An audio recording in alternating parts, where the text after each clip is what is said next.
I cannot believe the difference to my basic comfort level getting a half decent folding camping chair and two simple folding camping tables has made. And in this video we're going to have a close up look at the two tables and the chair, and hopefully it'll be a no nonsense straightforward approach where you get to see loads of useful footage and have a general idea of what these are like in real life.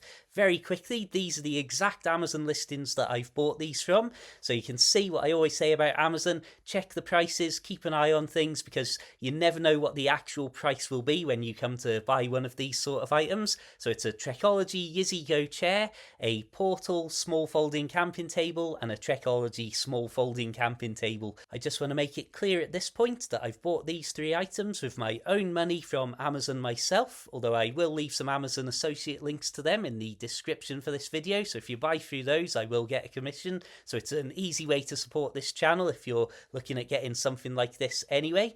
So without further ado, let's dive in. So I just want to point something out here. That green package is my simple tripod stool that I've been using for over a decade, and the wider, thicker bag in black is the Yizi Go camping chair. And you can see that tiny stool there doesn't actually fit in my small rucksack, whereas the far bigger and infinitely more comfortable Yizi Go chair comfortably fits into my rucksack. So you can see the Trekology chair there is about 1 kilogram, and obviously we've just had a closer look at the pack size. Just for comedy's sake, my very small basic tripod is about 550 grams in weight, so this much bigger chair is only about double the weight of the tripod stool. I'm going to show you the build process here in real time and just let this footage go. So as you can see, and as you're probably expecting, it's pretty straightforward.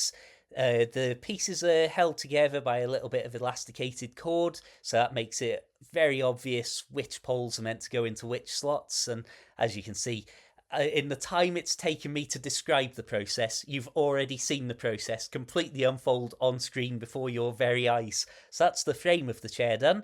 And now all I've got to do is just slot over the little pockets for the ends of the poles at the corners of the chair. And again, it's an anticlimax, I'm sure, that after all of that massive effort and work, we've now got ourselves a functional camping chair. I do want to say again how simple and obvious and easy these processes are of building these items. I'm not trying to insult your intelligence by showing you these. I'm just trying to show you the actual build and makeup of what each of these items is like. And again, if I show you this one here, something of note actually here, because the ground is so soft and muddy and everything is so waterlogged, as I'm building this, not only am I doing it slightly slower to show it you all up close on camera in a way that I'm not just blocking the view all the time, but because the ground is so wet and mushy everywhere, I'm not just kneeling down like I naturally would, and I'm not trying to put the tables all over the wet, muddy surface and that. So if anything, if I wasn't filming and if the ground was dry, these builds would be even quicker and simpler and easier than they already appear to be in this video. So that's just a slight side note when you're looking at this footage. So I will come back and show you proper close-ups of that chair itself and the different components there.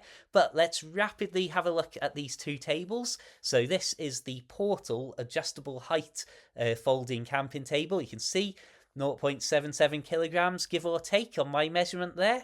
And again, folds down to a nice sensible level.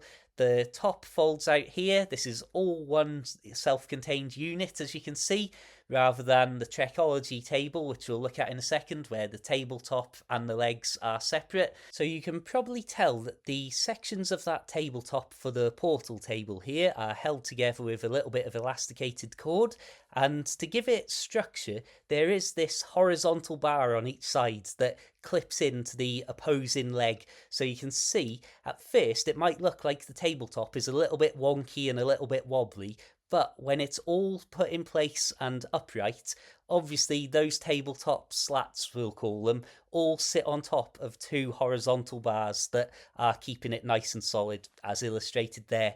So this one is adjustable height.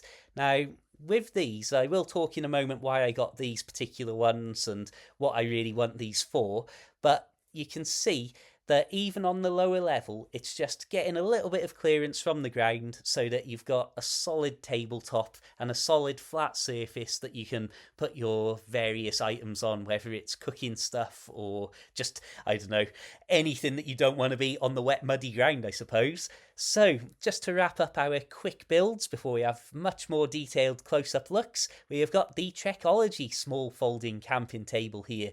So, as you can see there, about 0.71 kilograms by my measurement. As mentioned a moment ago, the tabletop comes out and folds out as one separate piece, and the legs here. And tell me, is it just me, or is there something satisfying about the way this all folds out? But you can see just that wonderful geometric shape that emerges. So to give the legs some strength and stability, we fold those top pieces across, and those top pieces are also what we're about to clip the tabletop onto.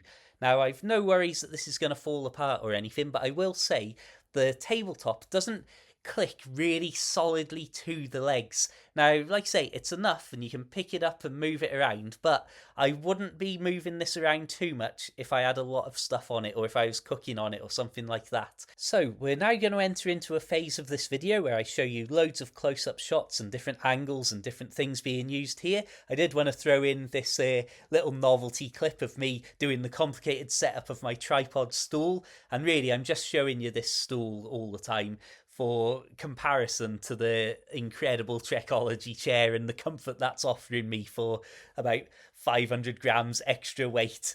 So yeah, all in all though, you can see from that build process of each one of these, they're very simple items, they're very basic structures, so there's nothing too complicated that could go wrong, and there's nothing that will hopefully be too much of a problem if you're trying to set these up and you've got cold hands or things like that. There's nothing that's going to be like you've got to start using a screwdriver or anything to build these pieces. So again, just to show you the amazing comfort of that chair in comparison to the camping stool I have been using. Now, obviously, the camping chair is still small. It's not like we're using a massive item here, like one of these full-size things you'd chuck in the boot of your car to take to the campsite. This is a backpacking item. This is a going out wild camping, stealth camping item. And so you've got to remember, depending on what your level of mobility is or level of comfort that you're looking for, as a lightweight and portable item, it's of course going to be a small chair, low to the ground, etc, etc. So don't be thinking that you're going to be having an experience of taking a three-piece suite out into the woodlands with this. But as I say, for my purposes and my experience, it's far more comfortable and far better than what I was doing, using that simple stool or just sitting outright on the ground on a tarp or an inflatable mattress. So I wanted to do a little test with my Trangia of just letting it burn to see what happened as the metal started to get hot beneath it. And because it's been so cold, so wet and damp, obviously, because of that cold ambient temperature, the tables didn't really get warm at all to really do this sort of a test. But I wouldn't really recommend doing any prolonged cooking or heating of these, just because you don't want the metal to get really, really hot and then you accidentally go and put something that will either melt or burst into flames on it, or of course, touch it directly with your skin and, have whatever results from that. So you can see again, the breakdown of these items and the packing away process is outrageously simple, that I'm not going to insult your intelligence by showing you any in-depth step-by-step guides, but you can see here from these quick clips what they're like. As we have a much closer look at the structure of the chair now, I want to spend a few moments just talking about why I've bought these particular items. So firstly, and I hate to say it, but it is ultimately in many respects the most important part of the decision, none of these are particularly premiumly priced products, we'll say. So with my budget and my spending power, keeping the cost low is almost always an absolute priority, and it doesn't always result in the best possible items bought, but I thought in items as simple as these, especially the tables, how much better could a table be, however much you spent on it? As long as it's doing the basic job of keeping myself off the ground in terms of the chair in a moderately comfortable way, it's a success, so I'm happy with that. And when it comes to the tables, again, all that they've got to be is a flat, raised surface that keeps my camping kit out of the bugs, out of the bumpy ground or the wet, muddy ground, depending on the conditions that I'm camping in and what it is I'm putting on them. And of course, the tables do that job perfectly. What more could they do to do it better?